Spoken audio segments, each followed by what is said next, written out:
اعوذ باللہ من الشیطان الرجیم بسم اللہ الرحمن الرحیم ایاک نعبد و ایاک نستعین صدق اللہ مولانا العظیم۔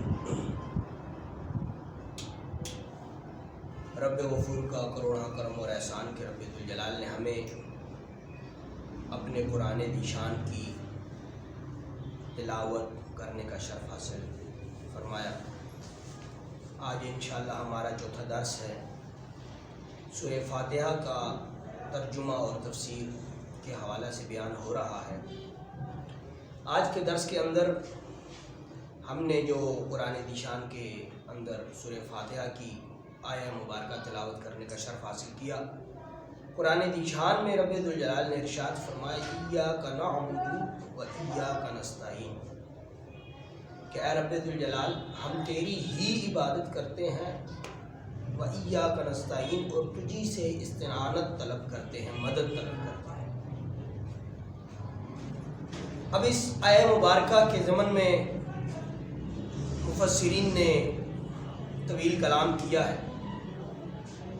درس کے اندر انشاءاللہ اس آیہ مبارکہ کی 2 تفسیریں بیان ہوں اور اس آیہ مبارکہ کے حوالے سے 2 احادیث مبارکہ بیان ہوں گی اور 2 نکات بھی اسی تفسیر کے حوالے سے بیان کیے جائیں گے۔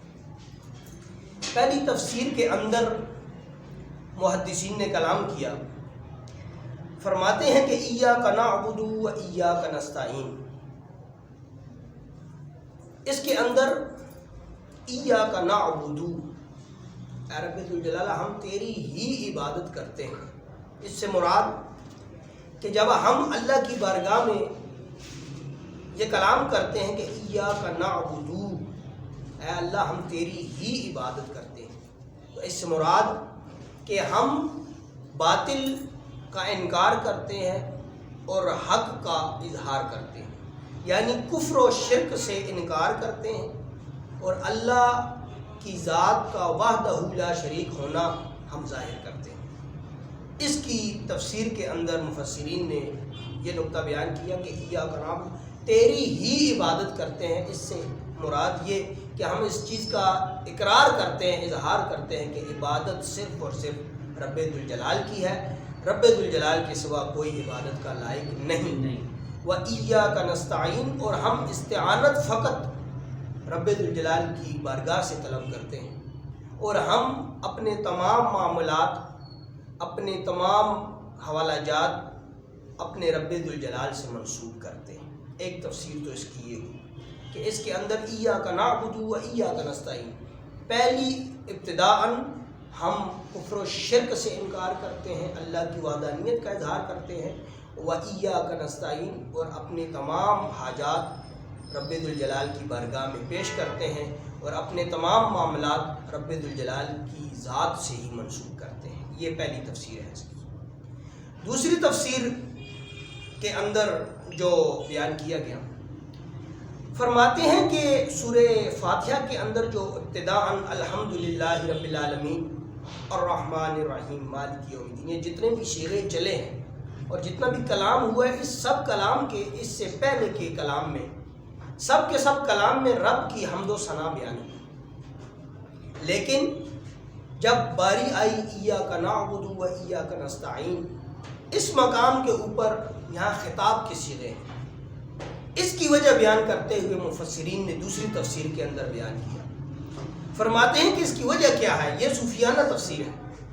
صوفیانہ تفسیر سے مراد ایک عالمانہ تفسیر جو علماء تحقیق کرتے ہیں اور ایک صوفیانہ تفسیر۔ اب اس کی صوفیانہ تفسیر سماعت فرمائیں۔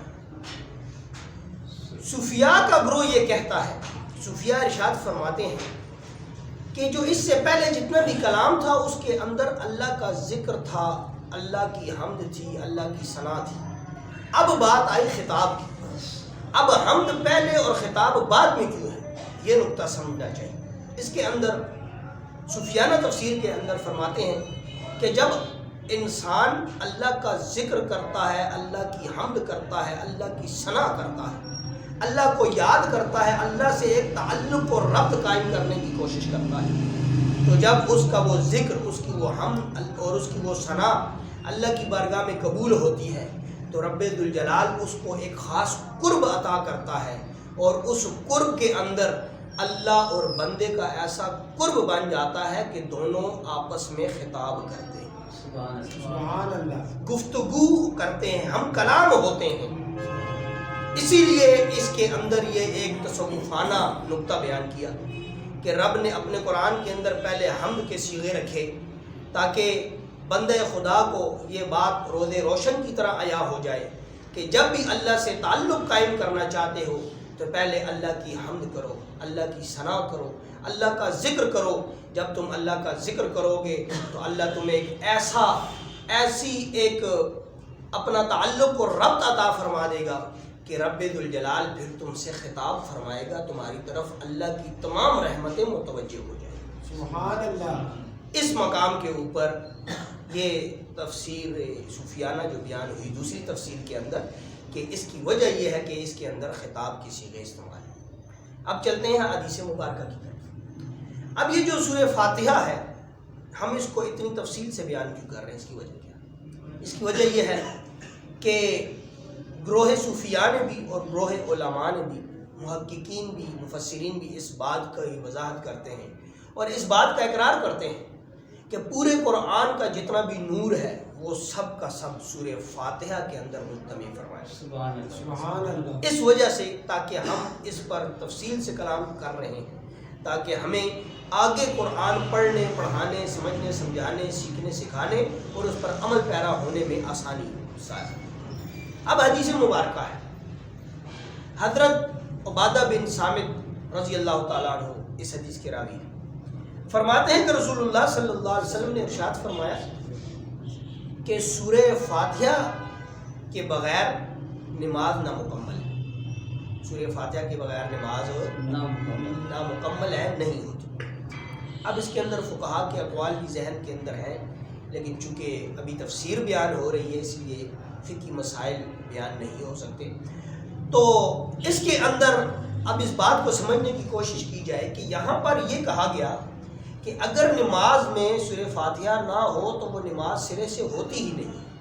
اب اس کی وجہ کیا ہے؟ اس حدیث پر استدلال فرماتے ہیں کہ جب بھی دو اشخاص کی آپس میں ملاقات ہوتی ہے اس کے اندر کیا ہوتا ہے؟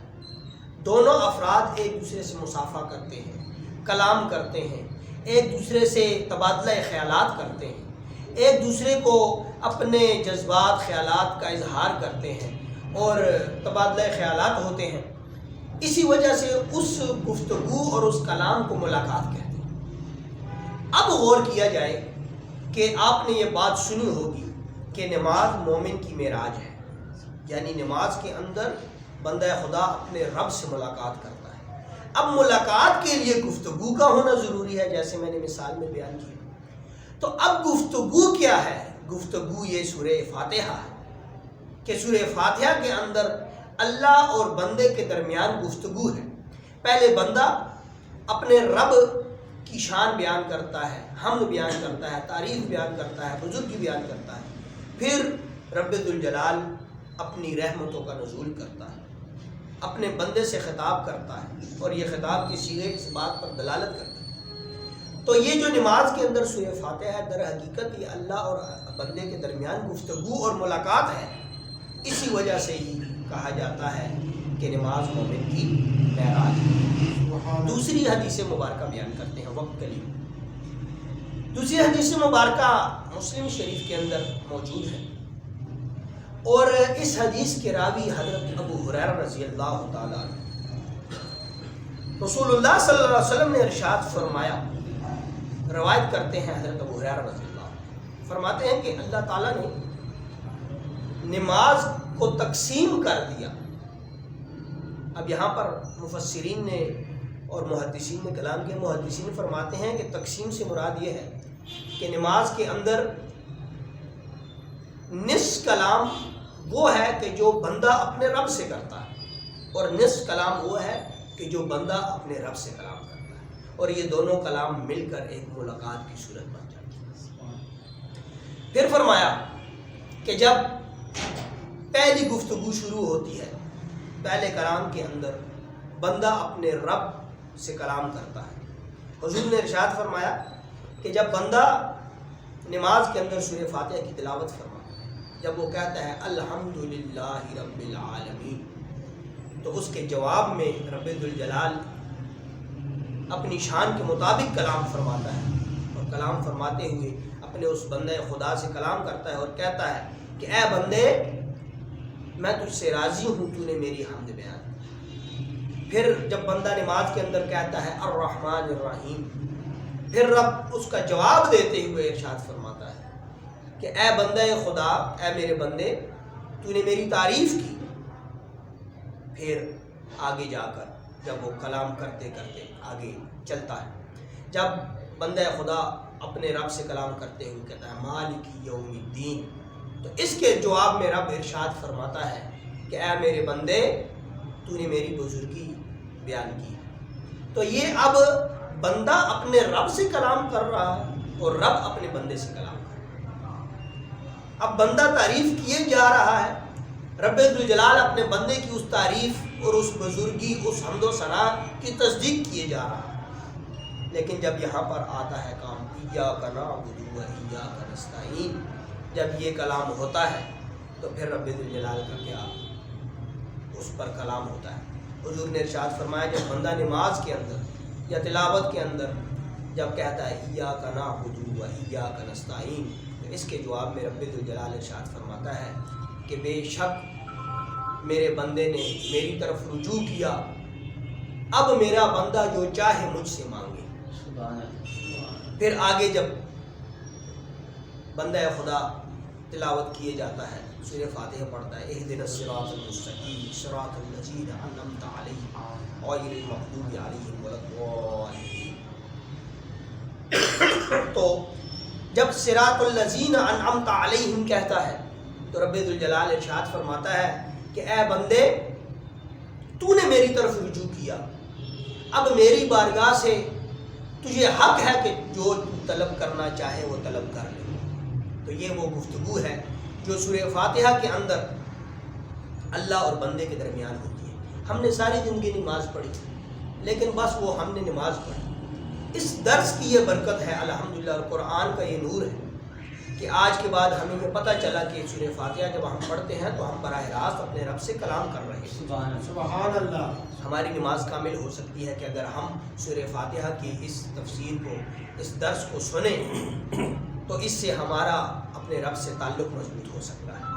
تو اس حدیث مبارکہ کو امام مسلم نے اپنی صحیح کے اندر لیا حضرت ابو ہریرہ رضی اللہ تعالیٰ عنہ کے حوالہ سے۔ اب اس کے اندر دو علمی نکات بیان کر دیتا ہوں۔ پہلا نقطہ یہ ہے کہ سوال ہوا کہ ایاک نعبد کو پہلے و ایاک نستعین کو بعد میں کیوں ذکر کیا۔ یہ مفسرین کا انداز ہوتا ہے کہ سائل کے سوال ہوتے ہیں اور پھر مفسرین اس کا جواب دیتے ہیں۔ جب سائل نے سوال کیا کہ ایاک نعبد کو مقدم کیوں کیا گیا اور و ایاک نستعین کو مؤخر کیوں کیا گیا، تو اس پر مفسرین کا جواب سنیں۔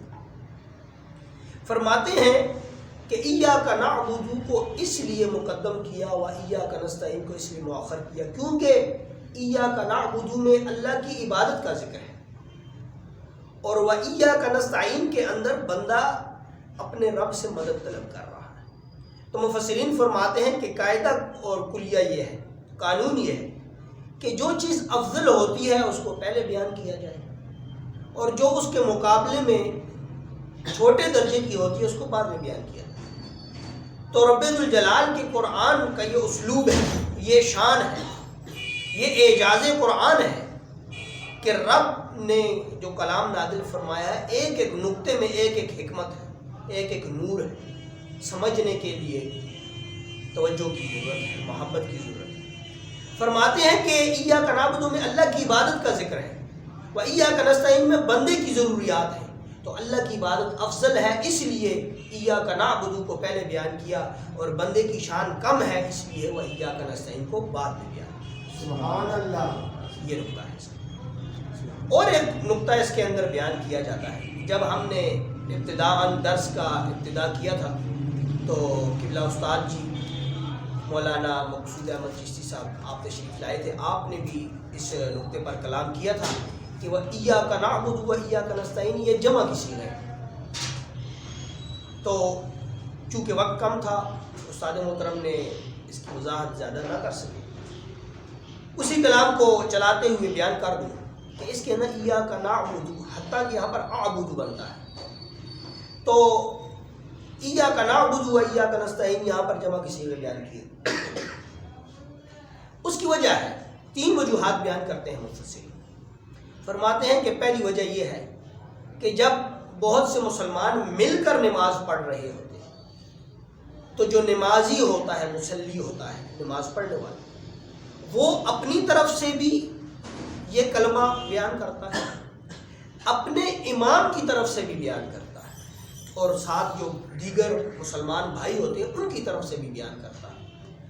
اب کلام عرب کے اندر جو اکیلا فرد ہوتا ہے اس کو واحد کہتے ہیں، اگر افراد 2 ہوں تو اس کو تسنیہ کا صیغہ کہا ہے، اور جب 3 ہو تو وہ جمع کا صیغہ ہوتا ہے۔ تو اب اس کے اندر جمع کا صیغہ اس لیے استعمال کر رہا ہے پڑھنے والا کیونکہ ایک تو اس کی اپنی ذات ہے، ایک وہ جس امام کے پیچھے نماز پڑھ رہا ہے اس کی ذات ہے، اور تیسری اس کے ساتھ جو مسلمان افراد نماز پڑھ رہے ہیں یہ تینوں مل کر جمع کا صیغہ ہے، اس لیے یہاں پر جمع کا صیغہ بیان کیا ہے۔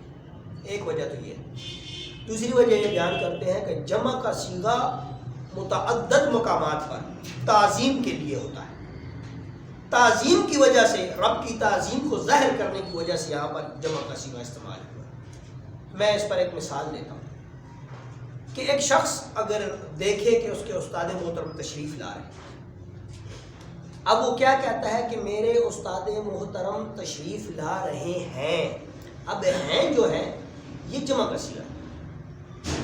واحد اگر بیان کیا جائے تو وہ کیسے کہے گا کہ میرا استاد آ رہا ہے، تو اب یہ جو جمع کا صیغہ لگا میرے استاد محترم تشریف لا رہے ہیں، تو اس میں تعظیم کا پہلو ظاہر ہے۔